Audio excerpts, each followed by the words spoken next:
What's up mga kablagalag, mga kaputrip? Sa video na nito ay ipapakita ko sa inyo kung paano ang prosesong pinagdadaanan sa paggawa ng bibingka. Dahil sabi nila, mabilis lang daw naman. Kaya tara, samahan niyo ako. What's up mga kablagalag? Paano ko nga ba ginagawa ang bibingka? Una, dito tayo nag-uumpisa sa pagbabad ng bigas at ng malagkit at atin itong ipapagiling maya-maya.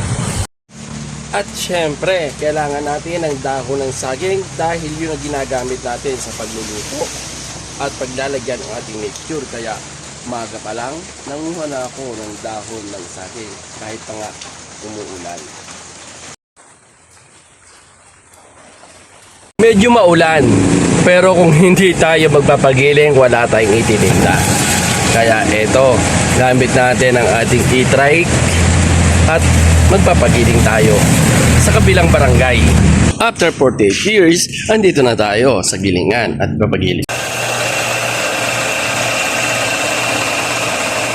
Tapos na tayong magpagiling at bibili naman tayo ng ibang ilalahok natin dito sa pinagiling natin bigas at malagkit. Kaya sakay ng super bilis na e-trike, tara na, bibili tayo.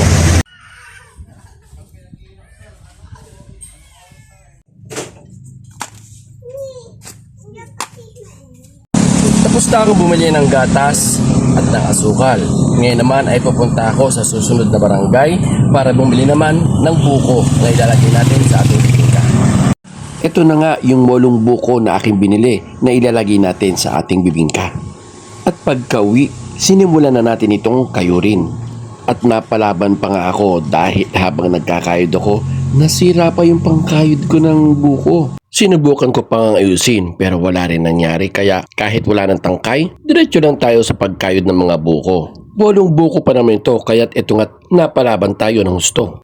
Matapos ko nga magkayod ng buko ay pinagsama-sama ko na ang lahat ng rekado. At hindi ko na naipakita, pasensya na. Bigla kasing bumuhos ang malakas ng ulan, kahit basang-basa na rin ako. Kaya kung mapapansin nyo sa video na ito, iba na ang damit na suot ko. Sa puntong ito ay nagsasalab na ako ng dahon ng saging. Ginagawa natin ito para hindi mabilis mapunit ang dahon ng saging, para maging elastic ito. At syempre, para rin mainitan, para sigurado natin na malinis ang ating dahon na ginagamit sa ating mga bibingka. Matapos nga nito ay ang aktwal na pagluluto ng ating bibingka. Siyempre, unahin natin ang pagsisindi ng mga bunot. Bunot ang ginagamit natin para masigurado na tama lang ang init. Pero kung walang bunot, maaari rin naman gumamit ng uling. At ayaw nga makisama ng panahon para namang sinasadya. Kung kailan tayo nagbibideo, saka naman palakas ng palakas ang buhos ng ulan. Kung kaya nga ang iba nating mga bunot na ginagamit sa pagluluto ay mga nabasa. Pero hindi tayo dapat masiraan ng loob.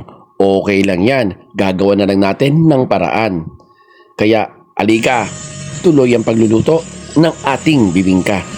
Kung papanoorin at titingnan lamang, ay masasabi nating madali lang naman palang gumawa ng bibingka. Pero ang totoo, mahirap ang bawat proseso na pinagdaraanan. Mula sa pamimili, pagbababad ng bigas at ng malagkit, pagpapagiling, pagkuha ng mga dahon ng saging, pagkakayod ng buko, at ganun din sa pagluluto nito na aktwal. Pero bakit ko nga ba patuloy itong ginagawa? Simple lang naman ang dahilan.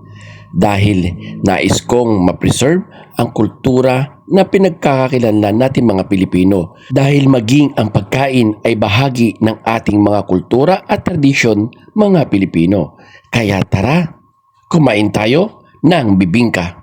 At hanggang dito na lang mga kaputrip. Ako si Rio at ito ang Blagalag.